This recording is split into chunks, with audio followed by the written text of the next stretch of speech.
From the Centre for Public Christianity, you're listening to Life and Faith. I'm Natasha Moore. And I'm Simon Smart. On the 29th of April 2015, Myuran Sukumaran was executed by firing squad in Indonesia. Myuran, you might remember, was arrested for smuggling heroin in Indonesia in 2005. He was part of a group of Australian drug mules who came to be known as the Bali Nine. But in the 10 years between his arrest and his execution, he turned his life around. Myuran became a Christian, an artist and a model prisoner. At Kerobokan Jail in Bali, he ran an art studio, he taught English and computer skills to other inmates. And as his execution date drew nearer, he also became an activist against the death penalty. For many people, Myuran was proof that rehabilitation is possible, that people can change. Those of us who live in Australia will remember this as a deeply affecting moment, a kind of a spiritual moment for the nation, where we faced the story of these young guys who seemed to have reformed and got their lives together, and to see it cut short was just so terrible, so tragic, such a loss. Later we'll hear from Myuran's pastor and friend, Christy Buckingham. She was with him during his final hours, and she's continued to be an advocate for the abolition of the death penalty. But first... It's a gut-wrenching exhibition.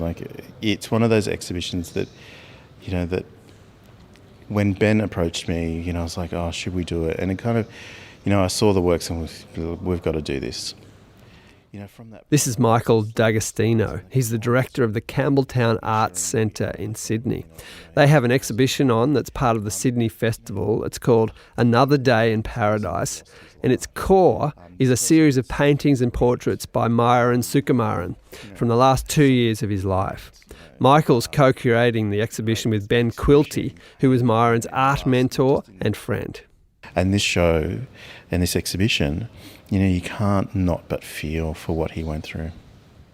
In the main gallery, there are two massive white walls that are covered in more than 40 self-portraits by Myuran.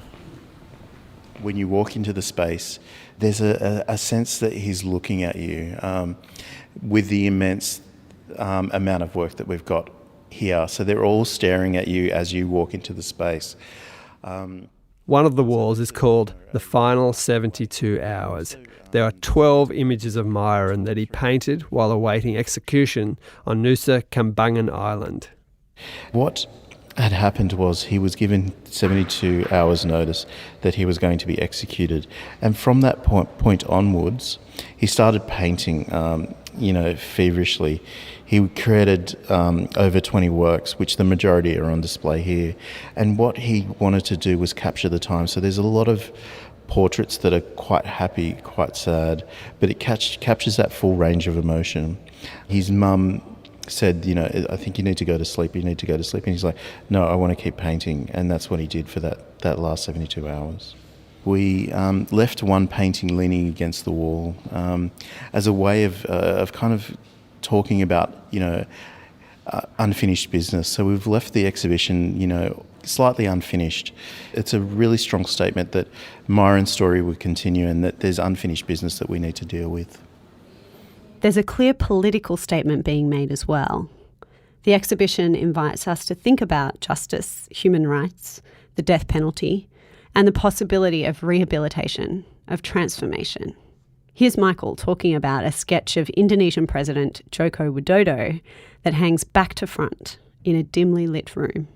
The work's called Jokowi, and what he inscribed on the back was "People can change." The way that we've hung this work in the gallery space is to actually hang the paint facing the wall, and the inscription on the back faces out for the viewer. The walk through the exhibition is really affecting. There are some really powerful images on display. Actually, we asked a few people at the exhibition to share their thoughts as they walked through the gallery. Alicia and Sean were standing in front of the Final 72 Hours portraits. It's very daunting. I mean, as we walk around and think about them, I wonder what he was thinking when he was standing there. And if you stand right in front of the picture and the painting where he was painting, what he was thinking about himself, what made him use those specific colours or those specific strokes. Out of all things he could have painted a house when he was at home, or a childhood memory or his mum and him holding each other in a happy moment, but it's not. I guess that was his mentality when he knew he was going to die. He was just like, it's here now and this is how I feel about it. Even though it's an image and you're not physically seeing him, you can see just the emotions the guy has gone through. You can actually see that he wants to change. You can see that if he could, he would have changed his life for the better. He would have done something else. Walking in here, I was like, they deserve what they got.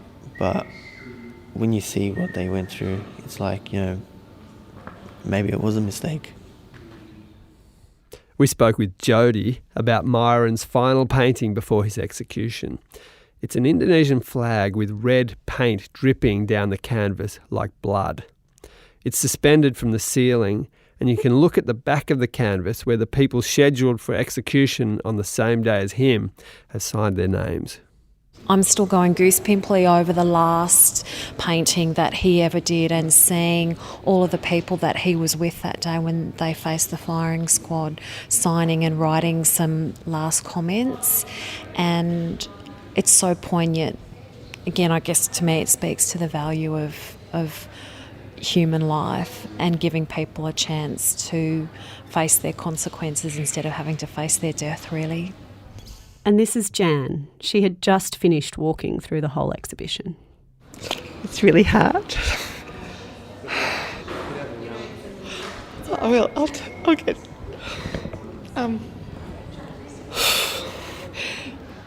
It's dreadful. I think the thing that's most sort of, for me, he's the same age as my son. And I think that it's such a waste. And that how can anyone have a mistake that they've paid for anyway? And he clearly is someone who had so much to offer. And it's so difficult to reconcile all the dreadful lost potential of someone who could see the world so clearly and present that and present these amazing portraits. They're so strong. If something like this can make people pay a bit more attention to what it means to have a death penalty, hopefully that will work. I don't know.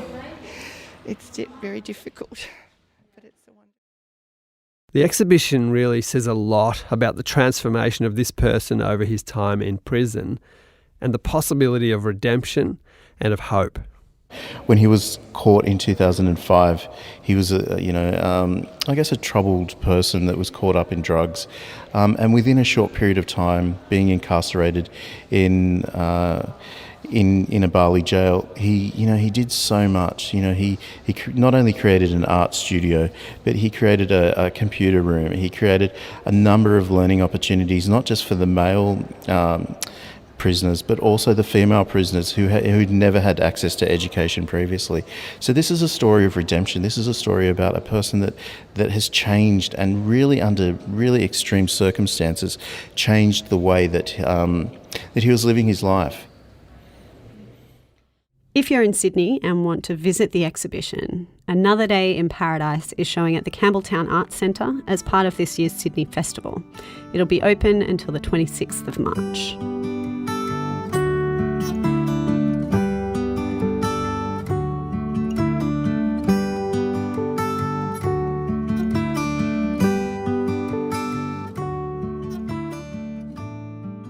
Becoming an artist was a big change in Myuran's life. Becoming a Christian was another one. Last year, we sent our producer, Karen Tong, to cover an event called the Justice Conference, which Christy Buckingham was speaking at. Christy is the pastor of a Melbourne church, and she was Myuran's pastor in the last few years of his life. But she was also his friend. Since his death, Christy has taken on his cause and become a fearless advocate against the death penalty. Here's Karen with the story. Yes, the first page of the journal says, "How dumb can you get and still breathe? Nevertheless, Lord, show your mercy." I felt for these guys, but Mayu laughed. This is Christy Buckingham. She's telling me what she wrote in her journal back in 2005 when she first heard about the arrest of the Bali Nine. But I still saw them as young men, and I knew I've been around too long to realise that drug mules, I mean, they're not drug lords. Drug lords never travel with drug mules. And, drug mules, there's always a backstory. And I was like, nevertheless, Lord, show your mercy. Christy never expected to get involved in any way with Australian drug smugglers who were imprisoned in Indonesia. But several years later, she was asked if she wanted to meet two of the Bali Nine members, Myuran Sukumaran and Andrew Chan. And she said yes. I mean, what did you expect when you met them? Well, that's a very good question, and something that I've never actually been asked, believe it or not. What did I expect when I saw them? I certainly did not expect what I saw. I expected them to be very rough around the edges. I did not expect them to be as reformed as what they were. I expected them to possibly be very institutionalized, but I saw nothing of that, and I was totally inspired by them, like wowed by them, as a matter of fact. So I casually just said to Andrew, look, if there's anything I can ever help you with, just let me know. Well, 2 weeks later, I had a letter from him with all the things that he thought I could help him with. And so we tried over the next 4 years to do what we could to help them. And of course that ramped up towards particularly in the last 6 months, to what inevitably became the campaign to save their lives, and consequently then to be there for their execution. I remember this campaign. Thousands of Australians got behind it, and in the weeks and months leading up to their executions, it was gathering momentum. I wondered how Christy felt at the time, whether she thought it would work. Totally. I remember at one point, one of the lawyers said to me, I just said, I can't imagine the boys not being around. And he said to me, well, you better get used to the idea because it could happen. And that thumped me. I was in Sabah, Borneo at that particular moment, and I remember exactly where I was. And I just said, no, I just thought, no. Since the death of Myuran, Christy says she's more pragmatic about her expectations now, but still hopeful. She tells me that in the last round of executions in Indonesia, only 4 out of 14 took place. It's still 4 too many, but these are the little glimmers of hope that make the fight against the death penalty worth the effort. So she keeps going. But there's another reason why she's committed to this cause. It's a promise she made to Myuran. He had asked me basically to vow that I would speak out against the death penalty, and I thought that was a very strong word. And I remember distinctly the day he asked me. It was in January before he died, and I said, well, I'll have to think about that. I said, I've only taken 2 vows in my life, my marriage vow and my ordination vow. And he said, well, you've done pretty well on those. And I laughed, and I said, I'll think about it. And he said, you do that. And when I went back again in the March, he said, have you thought about, this is just before they were transferred. He said, have you thought about that? And I said, yeah, I have actually. And he said, and what's your answer? And I said, yes, I will vow to speak out. You're listening to Life and Faith from the Centre for Public Christianity. Our producer, Karen Tong, is speaking with Christy Buckingham. She was there at the execution of Myuran Sukumaran and Andrew Chan in 2015. How was Myuran during those last few hours? Remarkable. I mean, when I got there on the night, the guard said to me, Mayu, so excited to see you. And I'm like, excited to see me? Like, he's waiting for you. And I'm like, wow. And I said to him, Mayu, are you frightened in any way? And he said, of being shot? Heck no, got over that. He said, I just want to make sure that I have my life sorted out, because he said, I know that there is more beyond this. And one of the fascinating things I did with Mayu back in January, I said to him, I want you to, I believe that gratitude is the antidote to anxiety and persecution. And I said to Mayu, I want you to think of a couple of things every day that you're thankful for. And when I went into his cell, he showed me on the wall how he had kept a note of all the things that he was thankful for. And he said, I did that thing you told me. And I said, what thing? And he said, where I thought about being thankful for some things every day. And he said, I did 10 things every day. And I just went, 10 things? I said a few things. I said, you would be hard-pressed to find someone not in your situation think of 10 things a day that they can be grateful for. For a man in prison, on death row, it's not just his gratitude that's remarkable. Christy told me of another conversation with Myron and Andrew. It was in February, just a couple of months out from their execution. Andrew had managed to get Christy into the prison on a Sunday afternoon for 3 whole hours. I said, do you remember the conversation we had a few years back about living and dying according to your values? And they both had remembered it. And I said, remind me again of some of the things that you chose as your values.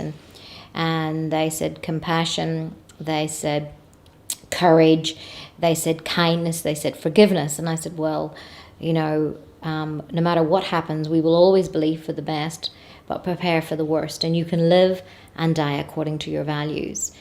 And when Mayu and I discussed his last day, he said, I'm going to be courageous and I want to do this well and I want to forgive people and I want to be kind. And he was, to the very last minute. When he walked out of the cell, he was even trying to, tell me to go in front of him to be the gentleman. And, he hugged the guards and he forgave people and he showed compassion on people. And when they took him out and they were shackling him again, they were apologizing and he was saying, no, it's okay, you're just doing your job. And even when they had him tied to the poles, even there he said, that he wanted to forgive Indonesia. He wanted to forgive the people that were doing this. But still, the gunmen were also, he was apologizing to them as well. Saying, sorry, you have to do this, and they were apologising to him. They were all masked and they took their mask down and said, even to me, I'm really sorry, please forgive Indonesia. Wow. And his last words were that, Jesus, I trust in you. One of the things Myron wanted to do was to sing his way to the other side.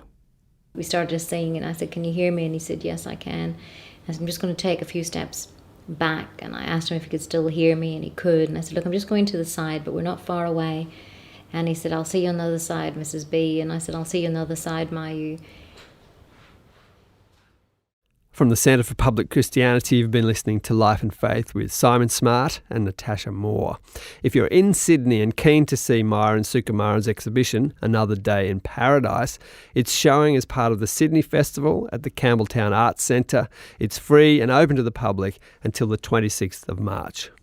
To hear more stories like this, visit our website, publicchristianity.org, or subscribe to our podcast on iTunes. Just type Life and Faith in the search box to find us. Please feel free to leave a rating or a review as well. Right now, we want to leave you with a song by Phil Davidson. It's called I Shall Be Free. Phil wrote this song as a response to the execution of Andrew Chan and Myron Sukumaran. And do join us next week. We speak to Father James Martin. He is a Jesuit priest who was involved in the making of the movie Silence as a consultant and spiritual advisor to the writers and actors in the film. You will not want to miss this. Father, oh Father, great is your mercy, great is your love for me. Forgive the hands that know no better. Now I shall be free.